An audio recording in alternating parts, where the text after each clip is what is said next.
అసెంబ్లీకి రాకుండా ఫామ్ హౌస్లో కూర్చున్నారు. ఫామ్ హౌస్లో కూర్చుంటాను ఓడిపోతాను కూడా ఆయన ఎన్నికల బహిరంగ సభలో కూడా కేసీఆర్ గారు చెప్పారు.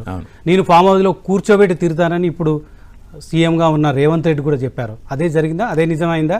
ఇప్పుడు అసెంబ్లీకి వచ్చి ఈ చిట్టినాయుడు గారి తొండ పురాణం వినాలా మేము? లాగులో తొండ రోజులతా లేకపోతే అన్నారు అధికారం ఎవరికి శాశ్వతం కాదన్నారు. ఎవరు అధికారంలో ఉంటే వాళ్ళని గౌరవించాల్సిన అవసరం లేదా? మరి అంటే ఆయనకు లేదా సంస్కారం? చిట్టినాయుడు ఎటు పడితే మాట్లాడవచ్చు. ఆయన నుంచి మీ నుంచి ఇద్దరి నుంచి కోరుకుంటాం ప్రజలుగా. చిట్టినాయుడు గారు ఏది పడుతుంది మాట్లాడవచ్చా? నోరు పారేసుకోవచ్చా? ఇష్టం వచ్చిన బూతులు మాట్లాడవచ్చా? గుడ్లు బీకి మెడలో గోటిలాడతానేటోడు ఒక సన్నాసి ఎవడన్నా ముఖ్యమంత్రి ఇదివరకు ప్రపంచంలో ఉన్నాడా? మెడలో పేగులేసుకుంటా అనే సన్నాసి ముఖ్యమంత్రి ఎవడన్నా ఉన్నాడా?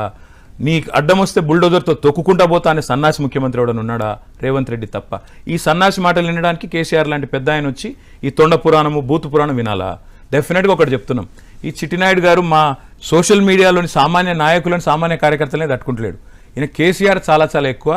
ఈయనకు మా నాయకులు మా ఎమ్మెల్యేలు మా ఎమ్మెల్సీలు మేము అడిగే ప్రశ్నలకు సమాధానం చెప్పే సత్తా ఉంటే ఆయన గొప్ప.